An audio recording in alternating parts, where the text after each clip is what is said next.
ADI 7092 e ADI 7093. Entenda em um vídeo só tudo o que aconteceu no processo até agora e veja qual o andamento e os próximos passos. Tudo isso você vai ver aqui no vídeo de hoje.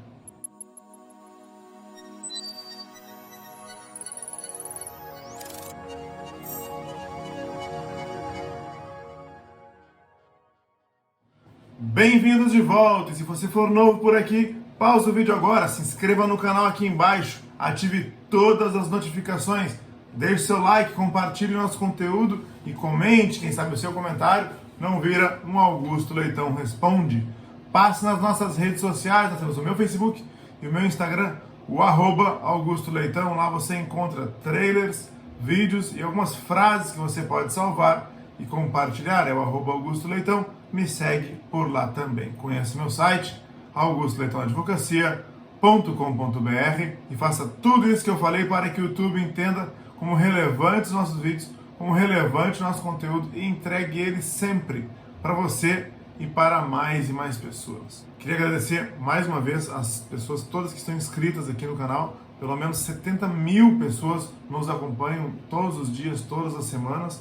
E se tudo correr bem, no próximo mês, ou daqui no máximo 2 meses, chegaremos aí a 5 milhões de visualizações aqui no canal. Então, desde já, o meu muito obrigado. Vamos aqui para o vídeo de hoje, falando das duas ADIs que estão em tramitação. Lembrando, uma ADI é um instrumento hábil, é um instrumento capaz de derrubar, por exemplo, a Lei 13954 por completo, porque se ela declarar, se através da ADI for declarada a inconstitucionalidade da Lei 13954, como é pedido na própria ADI, é possível que ela seja afastada. Isso vai acontecer? Vai depender do desenrolar do processo, do trâmite do processo, do julgamento dessa ADI, mas que ela é sim um instrumento hábil a fazer isso, ela é.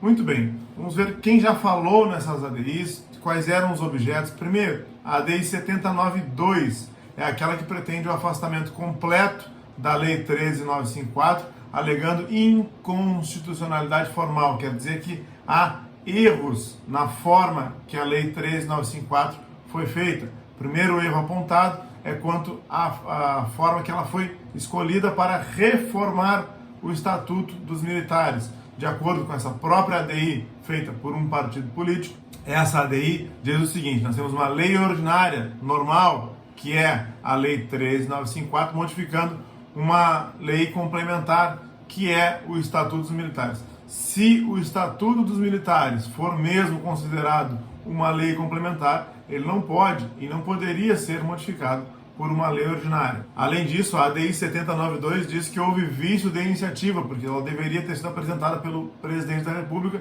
o que em princípio não foi observado, certo? Esses são os aspectos formais. E quanto ao conteúdo, o que é que foi apontado por esse partido político, dizendo que a Lei 13954 seria inconstitucional? Quais artigos estão aqueles mais errados ou mais inconstitucionais? Ela apontou aqueles artigos que tratam da reforma dos militares temporários ter sido tratado diferente da reforma dos militares de carreira. Estão lá os artigos 107, artigo 109, que traz reflexos diretos ao artigo 108 do Estatuto dos Militares.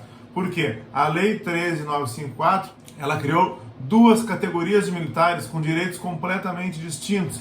A partir da Lei 13954, os militares temporários passaram a não mais ser reformados, exceto se essa incapacidade vier em campanha, que é a nossa situação mais próxima à guerra, e hoje nós temos aí as GLOs que se aproximam muito das situações de campanha e são consideradas pelos incisos 1 e 2 do artigo 108 do Estatuto dos Militares. Então, ou situações de campanha ou invalidez. Do contrário, o militar temporário, ele é colocado na rua e muitas vezes doente, muitas vezes acidentado, ele é desincorporado e, se for no meio do período, até mesmo sem aquela indenização prevista de uma remuneração para cada ano de serviço trabalhado. Certo, quem é que já falou nessa ADI? Quem já se manifestou? A Câmara dos Deputados, o Senado Federal, o Ministério da Defesa, a Presidência da República, a AGU, e agora nós temos uma petição do Sindimil que pede para ingressar com o amicus curiae, para trazer esclarecimentos, para participar dessa ação judicial.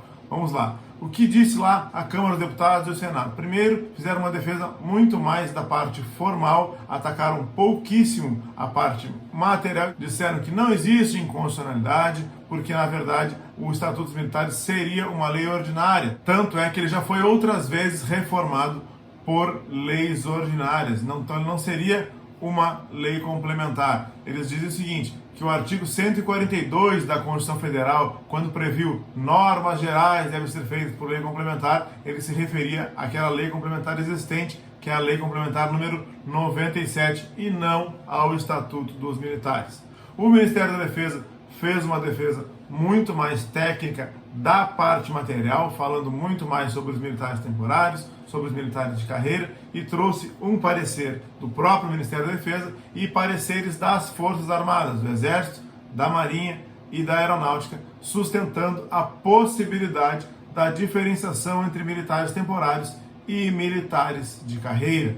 E depois de tudo isso, a AGU selecionou alguns dos argumentos trazidos pelo MD, pela Presidência da República, pelo Senado, pela Câmara, e sustentou durante 23 páginas que a Lei 13.954 é constitucional, seja sob o aspecto material, falando das diferenças de militares temporários e militares de carreira, seja sob o aspecto formal, falando sobre o vício de iniciativa ou o formato, se ela deveria ter sido uma lei complementar e não uma lei ordinária. Então são 23 páginas da AGU defendendo isso. Vamos ver quais foram os principais pontos trazidos pela AGU e depois vamos ver o que é que disse o Sindimil e o andamento dessa ação judicial. Vamos lá. A AGU disse primeiro que existindo 55% da força de militares temporários e podendo eles chegarem a 70%, não haveria a possibilidade de manter todos com as mesmas regras de reforma, mantendo os militares temporários dentro das mesmas possibilidades dos militares de carreira. Ou seja, quando foi criado o Estatuto dos Militares, diz a AGU, havia um mínimo de militares temporários e por conta disso estenderam aos militares temporários essas regras da incapacidade para o serviço militar poder ser uma causa de reforma, mesmo fora de campanha e mesmo sem invalidez. Lembrando que para o militar de carreira, isso existe até hoje. A AGU disse ainda que o ingresso dos militares temporários é completamente diferente dos militares de carreira, que eles sabem que eles são temporários e que, além disso, o procedimento é simplificado. Além disso, a AGU disse que é razoável fazer esse tipo de distinção e que não se trata de um retrocesso e que o princípio do não retrocesso deveria vedar, por exemplo, acabar com direitos sem nenhum tipo de contraprestação. E diz a AGU que a Lei 13.954 se preocupou com mecanismos de amenizar isso, como seria o caso do Instituto do Encostamento, que, no meu entender, é muito limitado e nem serve como uma medida paliativa para amenizar esse impacto estrondoso que é o afastamento dos militares temporários dos militares de carreira. Disse a AGU ainda que os militares temporários não ficam completamente desamparados, já que eles podem levar o tempo e as contribuições para averbarem no INSS. Eles poderiam lá, em último caso, bater as portas do INSS e pedir algum tipo de benefício. Por fim, disse a AGU que nós temos uma Constituição muito inchada, com muitas normas dentro da Constituição que não precisariam estar lá e que elas poderiam até mesmo ser tratadas por outras leis, ou leis complementares, ou leis ordinárias. E aí, a partir do momento que a gente coloca tudo dentro da Constituição, muitas das matérias que não eram constitucionais passam a ser constitucionais, ainda que formalmente constitucionais. E isso acaba por engessar o legislador ordinário, acaba por limitar muito os poderes do legislador ordinário. No entendimento da AGU, cabe ao legislador ordinário, e aí eu estou falando do Congresso Nacional, do Senado e a Câmara, escolherem quem eles querem proteger, quais militares eles querem proteger, se vão proteger militares, se vão proteger civis, se vão criar uma regra pior ou melhor lá para o INSS ou para as suas autarquias. Cabe então ao legislador ordinário, de acordo com a AGU, fazer essas escolhas e não cabe, de acordo com a própria AGU, ao Poder Judiciário intervir. A AGU diz que se trata de poder discricionário do legislador, essas escolhas que o legislador faz, Congresso Nacional, e ao Poder Judiciário caberia somente assistir. O que você acha disso? Você concorda com esse posicionamento da AGU? Deixe aqui nos comentários para mim, eu quero muito saber qual o seu posicionamento sobre isso.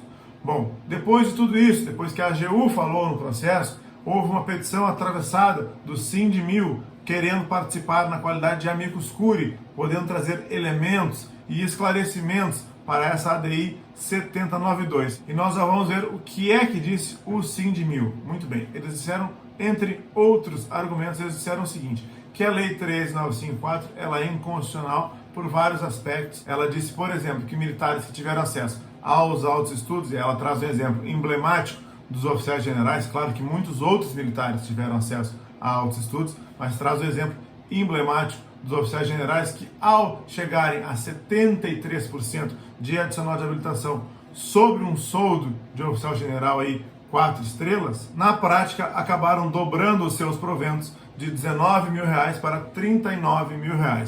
Quanto à questão muito defendida pela Lei 13954 durante o processo legislativo do PL 1645, que veio a se tornar depois a Lei 13954, que falava muito em meritocracia, dizendo que aqueles que fizerem os cursos vão ser beneficiados, o Sindmil nos diz aqui que a própria meritocracia tão defendida pela Lei 13954 já contempla os militares mais antigos e os militares que exercem funções de maior responsabilidade com diferenças de proventos no próprio soldo, ou seja, militares de maior posto ou militares de maior graduação já têm um soldo maior. A petição do Sindmil, além de pedir para se tornar amicus curiae, que quer dizer o amigo da corte, que vai trazer elementos para o processo, traz um enfoque totalmente voltado para o direito internacional, trazendo a Convenção Americana, trazendo vários tratados internacionais, a OIT, organismos internacionais, para essa demanda, conceitos de fora que podem trazer aspectos constitucionais à presente demanda, para mostrar por que seria inconstitucional a Lei 13954.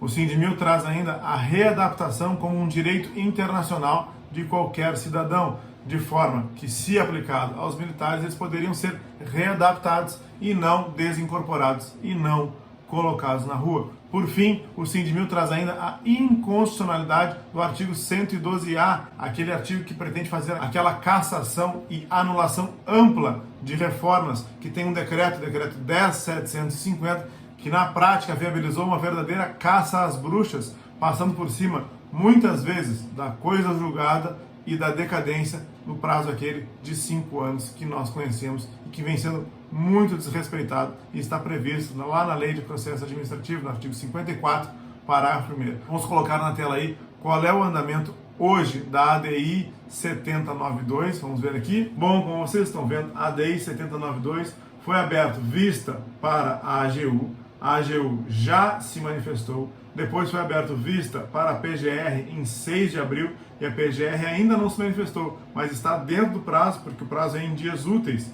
E em breve teremos aí manifestação da PGR e logo depois nós tivemos aí a petição do Sindmil. É aqui que nós estamos aguardando agora a manifestação da Procuradoria-Geral da República. Bom, só para que o material fique agora bem completo, a ADI 793, que prevê o afastamento integral da medida provisória 2215, alegando a inconstitucionalidade da medida provisória 2215, ainda está no prazo de manifestação da Presidência da República. Ainda não houve manifestação da Presidência da República, tão logo haja, trarei aqui para vocês. Se você gostou desse vídeo, pausa o vídeo agora, se inscreva no canal aqui embaixo, ative todas as notificações, deixe seu like, compartilhe o nosso conteúdo e comente, quem sabe o seu comentário não vira um Augusto Leitão Responde.